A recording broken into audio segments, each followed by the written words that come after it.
ഇപ്പോഴത്തെ ഏറ്റവും വലിയ ടെക്നോളജി എന്താണെന്ന് ചോദിച്ചാൽ ഭൂരിഭാഗം പേരും പറയുന്ന ഒരു ഉത്തരം അത് AI ആണെന്നായിരിക്കും. സാങ്കേതിക മേഖലയിൽ AI ഒരു വിപ്ലവം സൃഷ്ടിച്ചു എന്ന് മാത്രമല്ല, ആഗോള സാമ്പത്തിക മേഖലയിലും AI ഒരു വലിയ വിപ്ലവം നടത്തിക്കൊണ്ടിരിക്കുകയാണ്. ഇപ്പോൾ തന്നെ അമേരിക്കൻ സ്റ്റോക്ക് മാർക്കറ്റിലെ S&P 500 ഇൻഡെക്സ്, അതായത് അവിടുത്തെ ഏറ്റവും വലിയ 500 കമ്പനികളുടെ ഇൻഡെക്സ് നോക്കിയാൽ അതിലെ 40% മാർക്കറ്റ് ഷെയറും വെറും 10 കമ്പനികളുടെ കയ്യിലാണെന്ന് കാണാൻ സാധിക്കും. Nvidia, Microsoft, Amazon, Meta, alphabet പോലെ AI മേഖലയിൽ വളരെയധികം കോൺസെൻട്രേറ്റ് ചെയ്യുന്ന, അല്ലെങ്കിൽ AIയിൽ വലിയ രീതിയിൽ ഇൻവെസ്റ്റ് ചെയ്യുന്ന കമ്പനികളാണിത്. ഈ രീതിയിലുള്ള S&P 500 ഇൻഡെക്സിന് കഴിഞ്ഞ 4 വർഷത്തിൽ 44% ഉയർച്ചയുണ്ടായി എന്നത് തന്നെ ഈ AI സാമ്പത്തിക മേഖലയെ എങ്ങനെ സ്വാധീനിക്കുന്നതിൻ്റെ ഏറ്റവും വലിയ ഉദാഹരണമാണ്. പക്ഷേ ഇങ്ങനെയൊക്കെ ആണെങ്കിലും ഇതുമായി ബന്ധപ്പെട്ട പല ആശങ്കകളും ഉയർന്നു വരുന്നുണ്ട്. ഉദാഹരണത്തിന്, ഈ OpenAI പോലെയുള്ള പല കമ്പനികളും വലിയ ലാഭം ഉണ്ടാക്കുന്നില്ല എന്ന് മാത്രമല്ല, പലപ്പോഴും നഷ്ടത്തിലാണ് മുന്നോട്ട് പോകുന്നത്. ഇപ്പോൾ തന്നെ MIT പുറത്തുവിട്ടിട്ടുള്ള ഒരു ആർട്ടിക്കിളിൽ പറയുന്നത് 95% ജനറേറ്റീവ് AI പ്രൊജക്റ്റുകളും ഒരു തരത്തിലുമുള്ള റിട്ടേണും ഉണ്ടാക്കുന്നില്ല എന്നുള്ളതാണ്. എന്നിട്ടും ഈ കമ്പനികൾക്ക് ഇത്രയും വലിയ നിക്ഷേപങ്ങൾ കിട്ടുന്നത് എങ്ങനെയാണ്? ഇതുമായി ബന്ധപ്പെട്ടിട്ടുള്ള കമ്പനികളുടെ സ്റ്റോക്കുകളുടെ വില കുതിച്ചുയരുന്നതിന് കാരണം എന്താണ്? ഈ AI കമ്പനികൾ സാമ്പത്തിക മേഖലയിൽ ഇപ്പോൾ ഉണ്ടാക്കുന്ന ഈ നേട്ടങ്ങൾ വെറും ഹൈപ്പ് മാത്രമാണോ?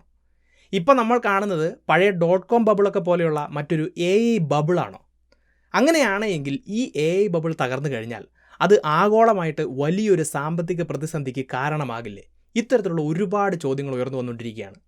സോ ഇത്തരത്തിലുള്ള ചോദ്യങ്ങൾക്കുള്ള ഉത്തരമാണ് ഇന്നത്തെ വീഡിയോയിലൂടെ വിശദീകരിക്കുന്നത്. നമുക്ക് വീഡിയോയിലേക്ക് കടക്കാം. My name is Alex. What I do is explain. Welcome to അലക്സ്പ്ലെയിൻ.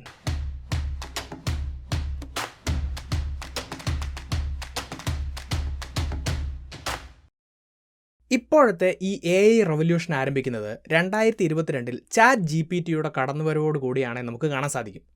അന്ന് വരെ ആർട്ടിഫിഷ്യൽ ഇൻ്റലിജൻസ് അല്ലെങ്കിൽ നിർമ്മിത ബുദ്ധി എന്ന് കേട്ട് മാത്രം പരിചയിച്ച നമുക്ക് മുന്നിൽ ഈ ChatGPT ഒരു അത്ഭുത ലോകം തന്നെയാണ് തുറന്നു തന്നത്. ഇത് ആരംഭിച്ച് വെറും ഒരാഴ്ച കൊണ്ട് 1 മില്യൺ യൂസേഴ്സും വെറും 2 മാസത്തിനുള്ളിൽ 100 മില്യൺ യൂസേഴ്സിലേക്കും എത്താൻ അവർക്ക് സാധിക്കുകയാണ്. അപ്പോൾ ChatGPTയുടെ ഈ ഒരു വിജയത്തെ പിൻപറ്റിക്കൊണ്ട് ഒരുപാട് AI പ്ലാറ്റ്ഫോമുകളും ചാറ്റ് ബോട്ടുകളും ഒക്കെ ഉയർന്നു വരുന്നത് പിന്നീട് നമുക്ക് കാണാൻ സാധിച്ചു. ഇപ്പോൾ നോക്കുകയാണെങ്കിൽ വന്ന് ഫേസ്ബുക്കിലും വാട്സാപ്പിലും ഇൻസ്റ്റഗ്രാമിലും വരെ എല്ലാം ഒരു AI മയമാണ് നമ്മൾ കണ്ടുകൊണ്ടിരിക്കുന്നത്. അപ്പോൾ ഈ രീതിയിൽ പ്രധാനപ്പെട്ട ടെക് കമ്പനികളെല്ലാം AI മേഖലയിലേക്ക് കൃത്യമായി ശ്രദ്ധ കേന്ദ്രീകരിക്കാനും AIയുമായി ബന്ധപ്പെട്ട ഒരുപാട് പുതിയ കമ്പനികളും സ്റ്റാർട്ടപ്പുകളും ഒക്കെ ഇതിൻ്റെ പുറകെ ഉയർന്നു വരാനും തുടങ്ങുകയാണ്. അപ്പോൾ AIക്ക് കിട്ടുന്ന ഈ ഒരു സ്വീകാര്യത കണ്ടുകൊണ്ട് ഇതാണ് ഇനി അങ്ങോട്ട് സാങ്കേതിക വിദ്യയുടെ ഭാവി എന്ന് മനസ്സിലാക്കി ഇത്തരത്തിലുള്ള കമ്പനികളിലേക്കും അതുപോലെ തന്നെ സ്റ്റാർട്ടപ്പുകളിലേക്കുമെല്ലാം ധാരാളം പണം ഒഴുകാൻ തുടങ്ങുകയാണ്. 2025 മാത്രം $300 ബില്യൺ നിക്ഷേപം AI മേഖലയിൽ നടക്കുമെന്നാണ് എസ്റ്റിമേറ്റുകൾ പറയുന്നത്. ഇനി വെഞ്ചർ ക്യാപിറ്റലുകളുടെ കാര്യം നോക്കുകയാണെങ്കിൽ 2025 ആദ്യ പാദത്തിൽ ആകെ നടത്തിയ നിക്ഷേപത്തിൻ്റെ 71% AI കമ്പനികളിലേക്ക് മാത്രമായിരുന്നു. അപ്പോൾ ഇത്തരത്തിലുള്ള നിക്ഷേപങ്ങൾ ഈ കമ്പനികളിൽ നടക്കുമ്പോൾ അവരുടെ മാർക്കറ്റ് വാല്യൂ ഉയരുകയും സ്റ്റോക്ക് മാർക്കറ്റിൽ അവരുടെ ഷെയറുകളുടെ വില മുകളിലേക്ക് കുതിക്കുകയും ചെയ്യുകയാണ്. അപ്പോൾ റീറ്റെയിൽ ഇൻവെസ്റ്റേഴ്സ്, അതായത് എന്നെയും നിങ്ങളെയും ഒക്കെ പോലെയുള്ള സാധാരണ നിക്ഷേപകരും ഇത്തരം കമ്പനികളിൽ നിക്ഷേപിക്കാൻ നിർബന്ധിതരാവുകയാണ്. കാരണം നല്ല റിട്ടേൺ ലഭിക്കുന്നു എന്ന് മാത്രമല്ല, ഇപ്പോൾ ഇത്തരം കമ്പനികളിൽ നിക്ഷേപിച്ചില്ല എങ്കിൽ ഭാവിയിൽ നിക്ഷേപിക്കാൻ സാധിച്ചേക്കില്ല എന്നുള്ള ഒരു ആശങ്കയും നമ്മുടെ ഉള്ളിൽ കടന്നു വരികയാണ്. അപ്പോൾ ഈ രീതിയിലാണ് ഞാൻ വീഡിയോയുടെ തുടക്കത്തിൽ പറഞ്ഞതുപോലെ ഈ ആഗോള മാർക്കറ്റുകളിൽ AI റിലേറ്റഡ് ആയിട്ടുള്ള കമ്പനികളുടെ ഒരു കുതിച്ചുചാട്ടവും അതുപോലെ തന്നെ ഈ മാർക്കറ്റുകളുടെ മുകളിൽ അവരുടെ ഒരു വലിയ ആധിപത്യവും ഉണ്ടാകുന്നത്. അപ്പോൾ ഇത്രയും കേൾക്കുമ്പോൾ നമുക്കൊരു സംശയം തോന്നും.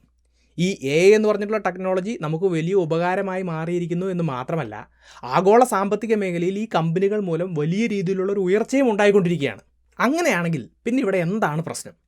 ഇവിടെ AIയുടെ ഓവർ ഹൈപ്പാണ്, അതുപോലെ തന്നെ AI ബബിൾ തകരും എന്നൊക്കെ പറയുന്നത് എന്തുകൊണ്ടാണ്? അപ്പോൾ ഇവിടെ ഒന്നാമത്തെ ഏറ്റവും വലിയ പ്രശ്നം എന്ന് പറയുന്നത് ഈ AI കമ്പനികളൊന്നും ലാഭമുണ്ടാക്കുന്നില്ല എന്ന് മാത്രമല്ല, ഇതിലെ ഏറ്റവും പ്രധാനപ്പെട്ട കമ്പനിയായിട്ടുള്ള OpenAI ഉൾപ്പെടെ ഇപ്പോഴും നഷ്ടത്തിലാണ് എന്നുള്ളതാണ്. ഈ OpenAIയുടെ ആകെ റവന്യൂ എന്ന് പറയുന്നത് വെറും $13 ബില്യൺ മാത്രമാണ്. 2024 അവരുടെ നഷ്ടം എന്ന് പറയുന്നത് $5 ബില്യൺ ആണ്. അപ്പോൾ ഏതൊരു കമ്പനിയും ആദ്യ കാലഘട്ടങ്ങളിൽ കുറച്ചു കാലം നഷ്ടത്തിലായിരിക്കും, കുറച്ച് കാലത്തിന് ശേഷം മാത്രമേ അവർ ലാഭത്തിലേക്ക് എത്തുകയുള്ളൂ എന്ന് നമ്മൾ പലപ്പോഴും കേൾക്കാറുണ്ട്. അപ്പോൾ OpenAIയുടെ കാര്യത്തിലും അങ്ങനെ തന്നെയാണ് എന്ന് പലരും അഭിപ്രായപ്പെടുന്നുമുണ്ട്.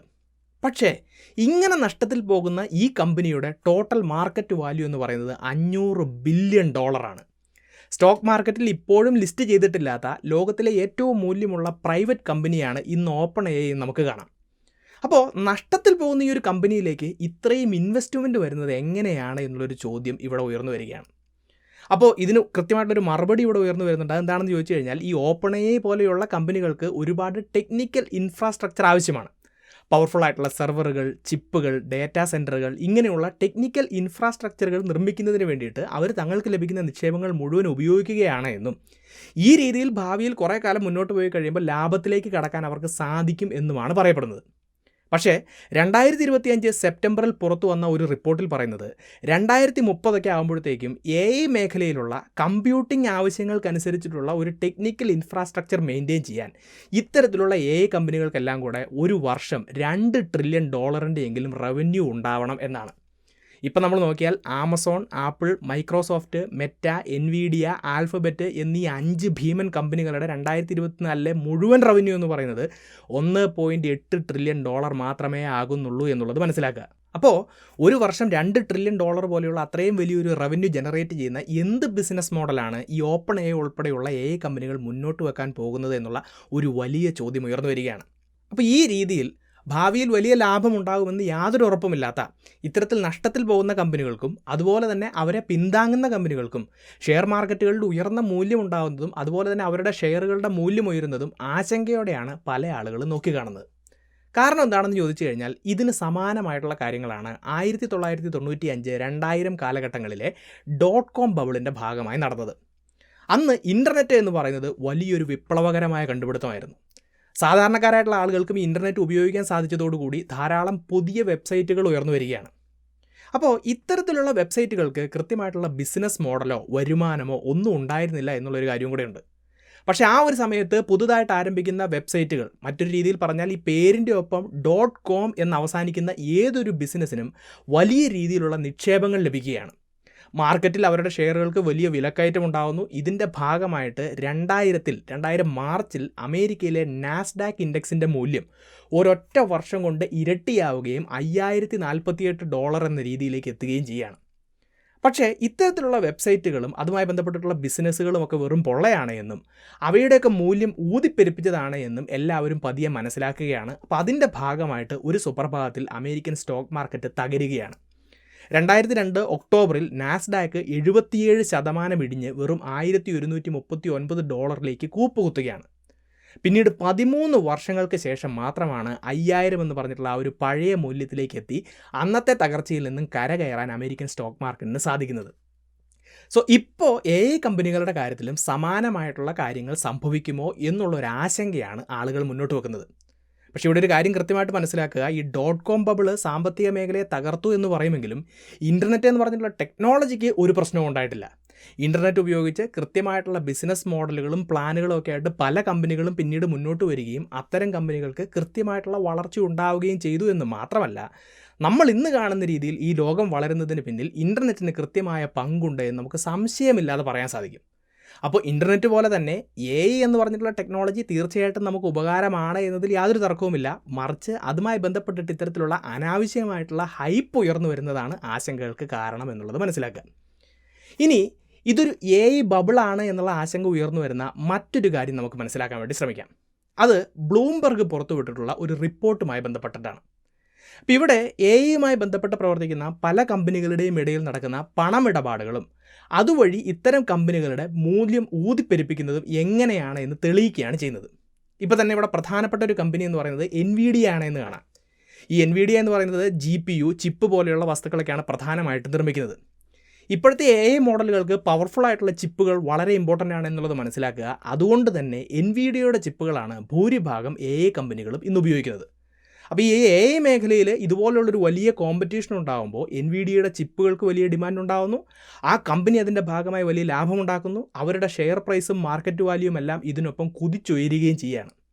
ഇപ്പോൾ തന്നെ 2020 വെറും $13 മാത്രമായിരുന്നു ഇവരുടെ ഷെയർ പ്രൈസ്. 2025 $200 എത്തിയിരിക്കുകയാണ്.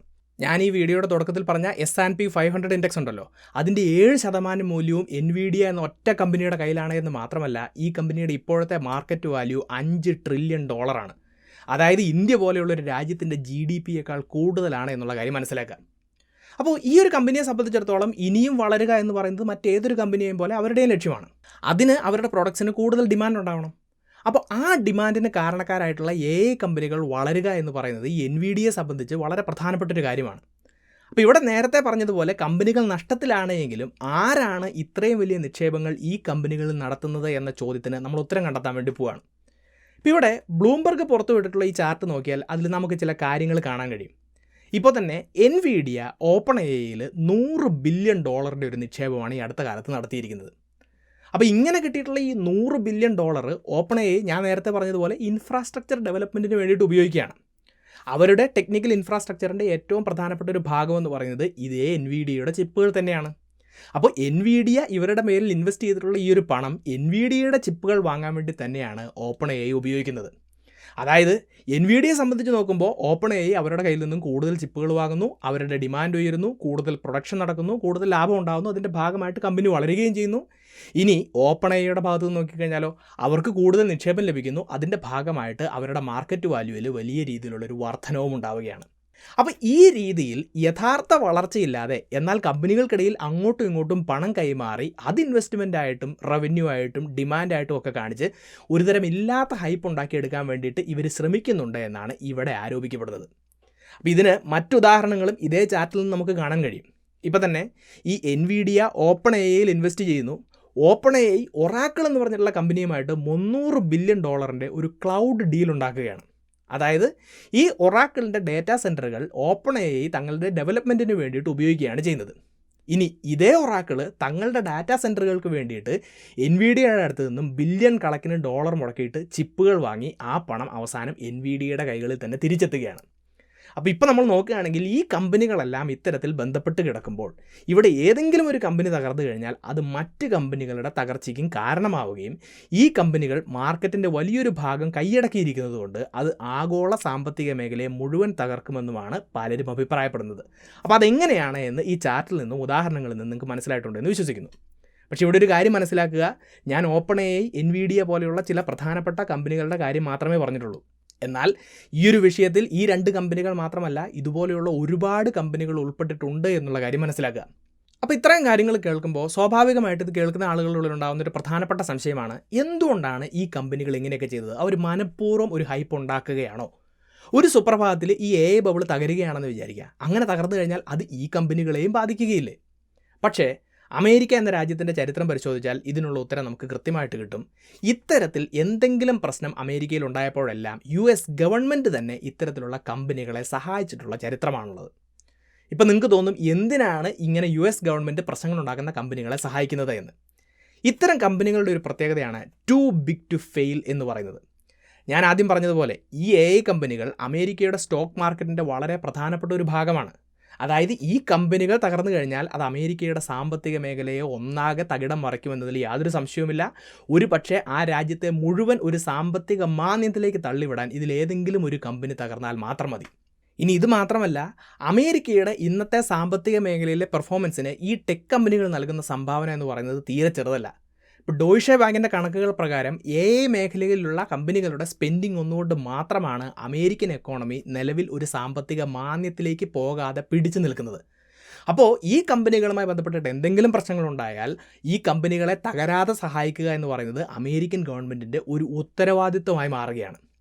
പക്ഷേ ഗവൺമെൻറ് ഈ കമ്പനികളെ ബെയിൽ ഔട്ട് ചെയ്താലും അതിൻ്റെ നഷ്ടം സംഭവിക്കുന്ന ഒരു കൂട്ടം ആളുകളുണ്ട് എന്ന് മനസ്സിലാക്കുക. അത് റീറ്റെയിൽ ഇൻവെസ്റ്റേഴ്സാണ്. അതായത് ഇതുപോലെയുള്ള കമ്പനികളുടെ ഹൈപ്പൊക്കെ കണ്ടിട്ട് ഇവർ പറയുന്നതെല്ലാം സത്യമാണ് എന്ന് വിശ്വസിച്ച് അവരുടെ ആകെയുള്ള സമ്പാദ്യം ഇങ്ങനെയുള്ള ഷെയറുകളിൽ നിക്ഷേപിക്കുന്ന സാധാരണക്കാരായിട്ടുള്ള ആളുകൾ.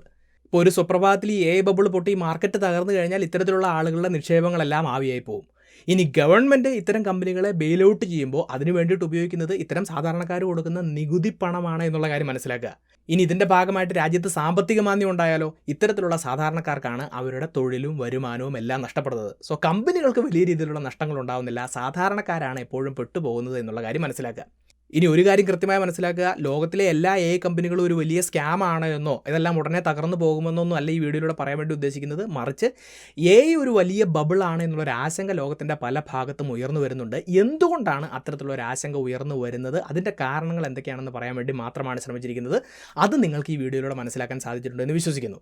അതോടൊപ്പം ഒരിക്കലും ടെക്നോളജി നമ്മുടെ സാമ്പത്തിക മേഖലയെ നശിപ്പിക്കും എന്ന് നമ്മൾ വിചാരിക്കരുത്. .com ബബിളിന് ശേഷം ഇൻ്റർനെറ്റിന് സംഭവിച്ചതുപോലെ തന്നെ ഈ ഒരു വലിയ ഹൈപ്പിന് ശേഷം യും നമുക്ക് സഹായകരമാവുന്ന രീതിയിൽ ഭാവിയിൽ വളരും എന്ന് നമുക്ക് വിശ്വസിക്കാം. സോ ഇന്നത്തെ ഈ ഒരു വീഡിയോയിലൂടെ മേഖലയിലെ കമ്പനികളുമായി ബന്ധപ്പെട്ട് ഉയർന്നു വരുന്ന ആശങ്കകളും അതിനുള്ള കാരണങ്ങളും എന്തൊക്കെയാണെന്ന് നിങ്ങൾക്ക് മനസ്സിലാക്കാൻ സാധിച്ചിട്ടുണ്ടെന്ന് വിശ്വസിക്കുന്നു. അതുകൊണ്ട് തന്നെ ഈ ഒരു വീഡിയോയെക്കുറിച്ചും ഈ ഒരു വിഷയത്തെക്കുറിച്ചുമുള്ള നിങ്ങളുടെ അഭിപ്രായങ്ങളും നിർദ്ദേശങ്ങളും സംശയങ്ങളും നിങ്ങൾക്കറിയാവുന്ന എക്സ്ട്രാ പോയിന്റുകളും തീർച്ചയായിട്ടും നിങ്ങൾ കമൻറ്റ് ബോക്സിൽ രേഖപ്പെടുത്തുക. ഈ ഒരു വീഡിയോ മറ്റുള്ളവർ കാണുന്നത് നല്ലതാണ് എന്ന് തോന്നുന്നുണ്ടെങ്കിൽ തീർച്ചയായിട്ടും നിങ്ങൾ ഈ വീഡിയോ ഷെയർ ചെയ്യുക. ഇതുപോലത്തെ നല്ല നല്ല ടോപ്പിക്സുമായി വീണ്ടും വരുന്നത് വരേക്കും നന്ദി.